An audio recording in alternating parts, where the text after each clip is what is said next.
Welcome back to another episode of the Career Ready Great Dane podcast. My name is Jessica. I'm out of the Career and Professional Development Office at the University at Albany, and today we are talking about study abroad and how that can build career skills through your global experience. And I have two special guests, and I will let them introduce themselves.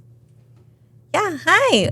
My name is Megumi Kim, and I'm the Assistant Director of Education Abroad here at Albany. Thanks for having me today.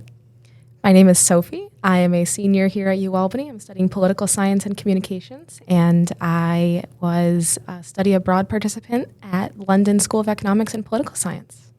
Perfect. So students think about career development. Oftentimes they're thinking about internships and jobs. I don't know if they're always thinking about study abroad, so that's why I wanted you on today to sort of talk about global experiences, how they build marketable skills, and how you're able to communicate that during your professional development process. So that's really the goal of today. So I'll start with you, Megumi. Can you tell us about study abroad for folks who aren't familiar with that program? Yeah, definitely. So studying abroad is where the Albany student will actually go to a different country for either the fall semester or spring semester or the summer semester or the winter semester or even the entire academic year, which is 1 year. And, they will take classes at an institution that Albany or another SUNY school has partnered with. So in addition to taking classes, they can also, do an internship or do service learning or do, even research depending on the program. And also just one last note, as a SUNY student, Albany students can go on any other SUNY study abroad program. So there's 64 SUNYs, and that's what Sophie did. So there's a lot of options out there. There is a lot of options, and I guess I didn't even realize all of the semester options and then the year-long option. But so because there's so many opportunities and SUNY as a whole institution offers opportunities, do you help walk students through? For sure. Okay, for both sides. Okay. So Sophie, tell us about your study abroad experience. Where you told us where it is, but you can repeat that. What did you study? And also, what did you do on your downtime? Yeah.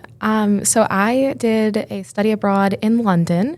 The course was actually through Binghamton University, so the other SUNY program, like Megumi said. The application process was pretty straightforward and simple, especially when you go to the study abroad office and you get a little bit of help. I was there for the summer of 2025. So I didn't really have a lot of time to sacrifice to go for an entire semester. So that's kind of why I chose the session I did. Mm-hmm. And that also allowed me to travel during the summer, which was super cool. Yeah. I took a class on international journalism. So I'm a double major in poli-sci and communications, and that really combined a lot of what I was interested in, especially while being abroad, having an international perspective while in class. And so I was taking a class with people from India and China and Australia and France. I met people from all over the United States, and we all kind of came together to study how communication and journalism looks in different countries and how AI is impacting the future of journalism in all of these countries, and what different societies and societal cultures analyze journalism in what type of lens. It was really, really interesting. My professor at the London School of Economics is a top-notch guy. He worked with BBC and brought in guest speakers from all over the UK. So it was really cool to kind of get to network with those people. I met people from Sky News, from CNN in UK outlets. It was truly an unmatched experience. And I'm curious, why London? I hated foreign language when I was in high school and middle school, and I came in to college with, my Regents level foreign language experience, and I was like, I gotta go to a place where I know I'm going to be comfortable, especially if I'm there for just a summer. I don't have time to kind of fully assimilate, and I wanted to make sure that I was going to be able to focus fully on my studies. Got it. Makes sense. Yeah. Okay. So, Megumi, I know we talked about your office can help because there are so many options. Can you talk a little bit more about what supports exist around education abroad, meaning financial, academic, advisement, so that this opportunity is more accessible to folks? Yeah, so I think to make it accessible to all students, I think my biggest advice is to start early in this process. I know long-term planning is hard for students, but I think even starting at freshman year when they first come in, and to even have a chat with their academic advisor and just say, hi, academic advisor, like, I'm thinking about studying abroad. Is that possible during my 4 years here? And just even if you end up not studying abroad, that's totally okay. But just having that conversation to get it going, just holding that space, I think is really, really important. Okay. And I think, because if you start that process early, you also will have time to save financially earlier as well. So I think the benefits of being proactive is just far more beneficial than doing it last minute as a senior, for example. So it's just hardest for me when students come into my office and they're a senior and saying, I want to study abroad, and they just don't have the time anymore. Yeah. I find that there's a theme with a lot of our conversations, and it's around being proactive and starting early, using the time you have. For sure. Okay. Yeah. So I guess with time, I'm just curious, does a transfer student have time? Actually, yes. Okay. As long as they, again, work very closely with their academic advisor, I've probably sent about, several transfer students abroad. Okay. We made it work. Oh, good. Okay. Great to hear. And how would you say study abroad in general fills into a student's professional development? Yeah, so I think, studying abroad is really another wonderful opportunity for experiential learning. That every UAlbany student has the opportunity to do during their 4 years here. So I think studying abroad allows you to learn more about who you are and what you hope to become. So I think there's a really big aspect of self-development and self-discovery, I think. And so I've had students, who come back from abroad tell me like that they were able to find themselves while they were abroad, or, they actually found what they were passionate in studying. So they actually, changed their major even. So I feel like studying abroad has so many different outlets. Yeah. And I think, also seeing another culture, seeing another country really allows you to see how that country operates and how it functions. So I think it makes you really critically reflect where you stand in the world. And I just also think, studying abroad, just like every other experiential learning opportunity, which is internships, volunteering, and research, I think is really how you make the most of it. Yeah. So I think, if you do studying abroad and if you, make the most of it, you can find what you like, what you don't like, and maybe even what you're passionate about.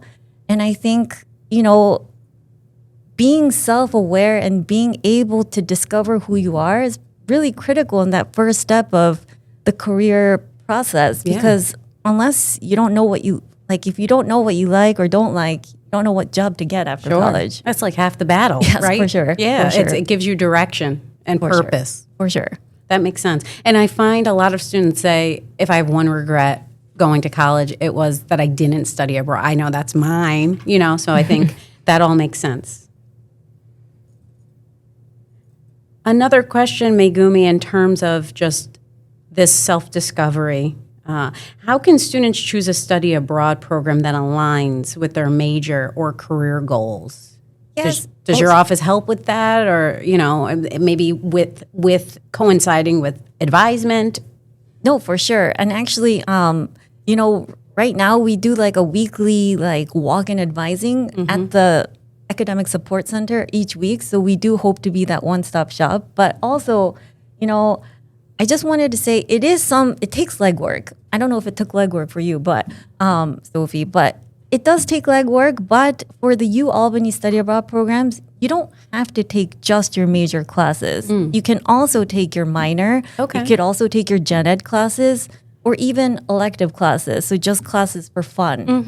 So, as I mentioned, studying abroad is all about, I think, self-discovery. So if you have, electives in your degree audit, and you have that space to do that, I say, why not? I think it would be great to take a K-pop class in Korea or take that food and wine culture class in Italy. Sure. Yeah. So, and I just think, Sign me up. yeah, for sure. So I think, so if students have any questions about that process and how to look for classes, our office is always here to help. Okay, cool. So, Sophie, did your experience influence your career direction? Did it reaffirm what you wanted to do? Did you pivot, like Megumi kind of mentioned, a student pivoted after going abroad? A little bit of all of the above, I would say. I really enjoyed being in London and studying journalism.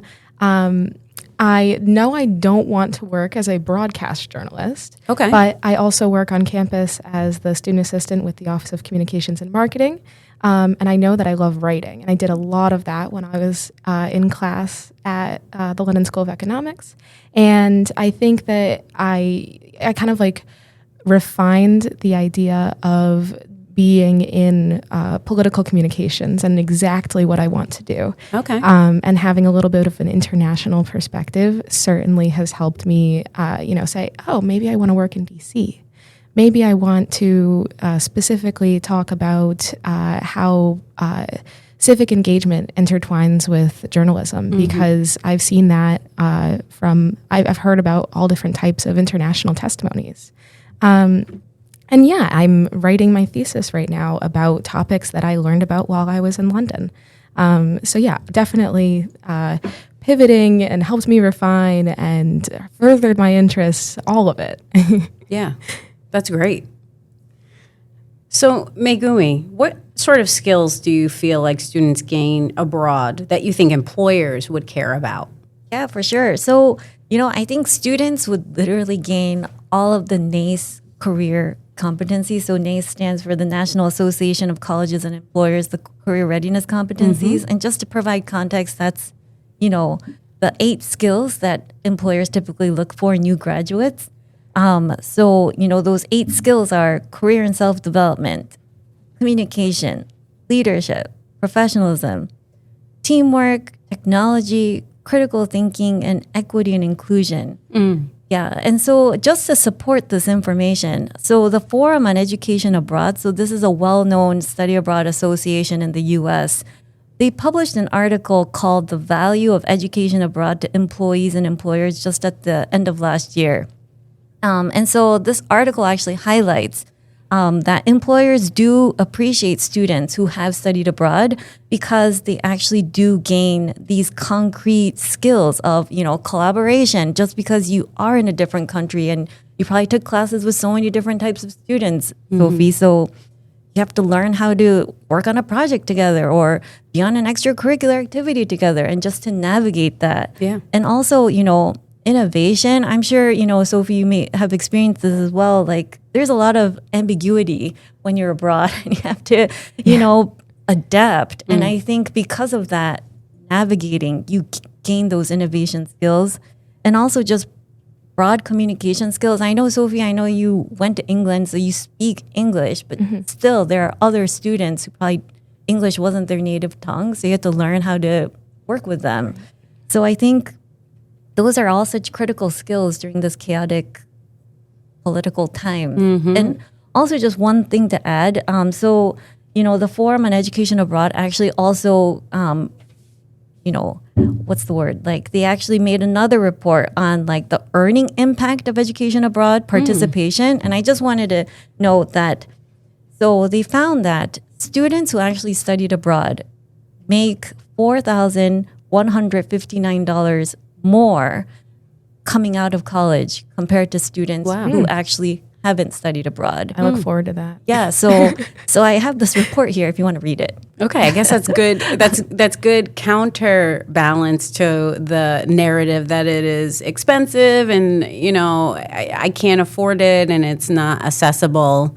But there are rewards after that. There could be money to be made after the fact when you go into your first role. For sure, and also just to add, I know that there is that stereotype that study abroad is expensive, Yes, but yes. really, again, if you plan early, it definitely is, you can do it, and financial aid, you can use it as well for studying abroad. Beautiful. Yeah. Being abroad in general is not cheap, but there's no cheaper time to be abroad than studying abroad in college. That's a good point. For sure. So thank you, Megumi, for breaking down those skills and really having your sources. That's a perfect segue, Sophie. Have you ever had an opportunity to talk about your experience studying abroad with an employer or during an interview? Or I'm sure that comes up and it's a topic of interest. Yeah, especially when I am able to share my LinkedIn profile before an interview or some form of networking. I have the London School of Economics and Political Science under education. And LSE is one of the number one schools in London proper. And so having an international top-ranked school on my profile and to be able to say, oh yeah, I attended LSE, I got into LSE, I participated in this program, it makes me stand out. Sure. Quite a lot. Yeah. And it's not just I went there for a couple weeks. I studied really interesting things that I'm passionate about and I can talk about and articulate in my interviews. I'm able to share both my academic experience, but also, those soft skills that Megumi was talking about. I got myself around. I found where my classes were. I took myself to other cities. I gained a little bit of self-sufficiency in the process, and I think that really matters to employers, especially for junior associate level people. Yeah. They're looking for a little bit of, okay, this person can handle themselves. Sure. Yes. We don't have to babysit. Exactly. You're going to hit the ground running because you've done it in a different country and maneuvered and you were successful. Exactly.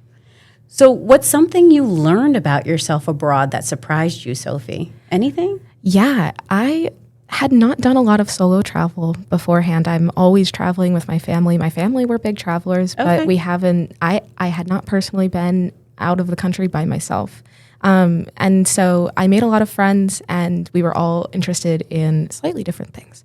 I was not willing to go to Stonehenge. I did not want to see a pile of rocks. So while all my friends were out seeing Stonehenge, I took myself to, I don't even remember where I went, but I really enjoyed solo travel, and that's not something I was expecting. Okay. I took a book by myself to a conservatory or something like that. And you learn a lot about yourself while you're by yourself, and I think Absolutely. that's really interesting. Being in your 20s and in a different country. Yeah. Awesome. I think especially because in this environment, you're always around people. Yeah. So it's hard to escape and really have that alone time. So that's sort of coveted. That's special. Exactly. Are you planning any other solo trips now that you've done one? Oh, I'd love to. Yeah. Where? I mean, I loved the UK so much. Yeah? I would go back there 1,010,000 times. Would you work there? Yeah, I don't know if I'd work there. It would have to be a really cool job. Yeah. But that said, I would also do way more Europe. Traveling from the UK to anywhere else is very simple. Yeah. Especially when you plan ahead. You can get trains, planes for pretty cheap and pretty frequently as well. So starting in the UK, traveling in the UK, and then going somewhere like Ireland or France, so simple. Yeah. I would totally do that. Did you get to do that while you were in London? I mostly stayed in the UK. Got it. We did day trips to Oxford and Cambridge. I took myself to the southern coast along the English Channel. So I did a lot of those like weekend trips when we weren't in class. And I really tried to stay in the UK and soak up as much English as I could. Yeah. Awesome. Yeah. That makes sense. If you could relive one day abroad, which would it be? Probably the best day of my life. I remember calling my mom after I finished this day, and I was like, I think I had the best day of my life. I did a 9-mile hike all by myself at the Seven Sisters Cliffs, again at the southern coast, right along the English Channel, and it's gorgeous. There's bright blue water and these white cliffs. It's so hard to beat, and I got terribly sunburnt, but it felt just so good. Like I wasn't listening to any music. I was just listening to the wind blow. I saw not wild, but these cows along the hill, like just so picturesque and gorgeous. I would do that over and over again if I could. Wow. Yeah. I can picture it in my head. Beautiful. Yeah. Wait, how long did that take you? It was a whole day affair. It was a lot of walking. Yeah. Wow. Yeah. Okay. That really sums up all of the sort of questions I had in mind, but did we not cover anything? Is there anything you want to add? Anything else that you just want to touch upon? Yeah, I'll say something. I feel like when people think about study abroad, they're like, oh, okay, I would love to do the abroad part, but not the study part. I think that's going to take up too much of my schedule. I was in class a lot during the week, but there is always time to do more. There's always time to explore. There's always time to go to a museum or a park.